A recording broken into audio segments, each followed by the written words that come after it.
இந்தியாவிலேயே 100க்கு 100 40க்கு 40 வெற்றி பெற்றிருக்கின்ற மாநிலம் என்று சொன்னால் அது தமிழ்நாடு தான் என்று நான் சொல்ல விரும்புகிறேன்.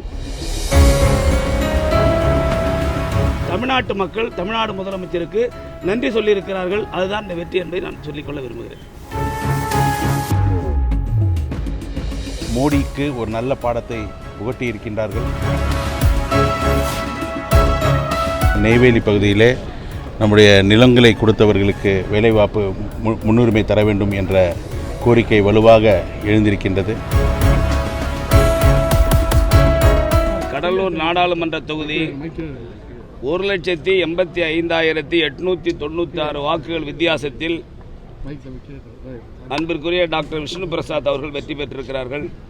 இந்த வெற்றி என்பது தமிழ்நாட்டினுடைய முதலமைச்சர் திராவிட முன்னேற்றக் கழகத்தினுடைய தலைவர் அண்ணன் தளபதி அவர்கள் கடந்த 3 ஆண்டு காலமாக தமிழகத்தில் நடத்திய நல்லாட்சிக்கு கிடைத்திருக்கிற ஒரு வெற்றியாகும். குறிப்பாக முதலமைச்சர் அவர்கள் எல்லா தேர்தல் பரப்புரையின் போது சொன்னது 40ம் நமதே நாடும் நமதே என்று சொன்னார்கள். இந்தியாவிலேயே 100க்கு 100 40க்கு 40 வெற்றி பெற்றிருக்கின்ற மாநிலம் என்று சொன்னால் அது தமிழ்நாடு தான் என்று நான் சொல்ல விரும்புகிறேன்.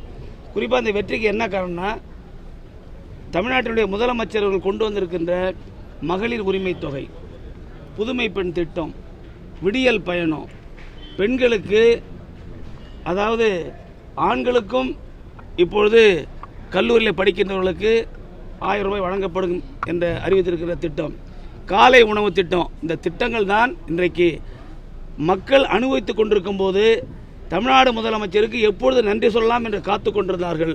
அந்த நன்றி தான் இன்றைக்கு தமிழ்நாட்டிற்கு கிடைத்திருக்கின்ற இந்த 40க்கு 40 என்ற வெற்றி என்பதை இந்த நேரத்தில் தெரிவித்துக் கொள்கிறேன். தமிழ்நாட்டு மக்கள் தமிழ்நாடு முதலமைச்சருக்கு நன்றி சொல்லியிருக்கிறார்கள். அதுதான் இந்த வெற்றி என்பதை நான் சொல்லிக்கொள்ள விரும்புகிறேன். ஜனநாயகத்திற்கும் மோடிக்கும் நடந்த இந்த மிகப்பெரிய யுத்தத்திலே தமிழக மக்கள் ஜனநாயகம்தான் ஜெயிக்க வேண்டும் என்ற குறிக்கோளோடு முழுமையாக தங்களுடைய ஆதரவினை ஜனநாயகம் பக்கம் திருப்பி அதன் மூலம் மோடிக்கு ஒரு நல்ல பாடத்தை புகட்டி இருக்கின்றார்கள். எனவே நம்முடைய இந்த தேர்தலிலே நம்முடைய கடலூர் மாவட்டத்திற்கு எனக்கு வாக்களித்த மக்களுக்கும் என்னுடைய நன்றியை தெரிவித்து, நம்முடைய அன்னை சோனியா காந்தி அவர்களுக்கும் நம்முடைய தமிழக முதல்வர் தளபதி அவர்களுக்கும் நம்முடைய ராகுல் காந்தி அவர்களுக்கும் மல்லிகார்ஜுன கார்கே அவர்களுக்கும் உதயநிதி ஸ்டாலின் அவர்களுக்கும் நம்ம செல்வ பெருந்தகை அவர்களுக்கும் நம்முடைய மாண்புமிகு அமைச்சர் பெருமக்கள் கடலூர் மாவட்டத்தை சேர்ந்த விவசாய நலத்துறை அமைச்சர் அவர்களுக்கும் நம்முடைய தொழிலாளர் நலத்துறை அமைச்சர் அவர்களுக்கும் என்னுடைய மனமார்ந்த நன்றியையும், இந்த நேரத்தில் சட்டமன்ற உறுப்பினர்கள் எனக்கு தோளோடு தோள் கொடுத்து உதவிய நம்முடைய நெய்வேலி சட்டமன்ற உறுப்பினர், நம்முடைய பண்ருட்டி சட்டமன்ற உறுப்பினர், விருதாச்சலம் சட்டமன்ற உறுப்பினர், நம்முடைய கடலூர் சட்டமன்ற உறுப்பினர் அவர்களுக்கும் என்னுடைய மனமார்ந்த நன்றியையும், உடன் ஒத்துழைத்த அத்தனை கழக நிர்வாகிகளுக்கும், காங்கிரஸ் பெரிய தோழர்களுக்கும், நம்முடைய எழுச்சி தமிழர் அவர்களுடைய அயராத உழைப்பிற்கும், அந்த தொண்டர்கள் அனைவருக்கும், என்னுடைய கூட்டணி கட்சி தலைவர்கள் அத்தனை பேருக்கும் என்னுடைய மனமார்ந்த நன்றியை இந்த நேரத்தில் தெரிவித்துக் கொண்டு, கடலூர் மக்களுக்காக என்றென்னும் உழைக்க காத்திருக்கின்றேன். நம்முடைய பகுதியிலே என்னென்ன குறைகள் இருக்கிறதோ அதையெல்லாம் இவர்களுடைய வழிகாட்டுதலிலே நிச்சயமாக நிறைவேற்றுவேன் என்ற இந்த தருணத்திலே கூறிக்கொண்டு மீண்டும் ஒரு முறை என்னுடைய பணிவான வணக்கங்களையும் நன்றியும் கடலூர் மக்களுக்கு தெரிவித்துக் கொண்டு விடைபெறுகிறேன். நன்றி, வணக்கம்.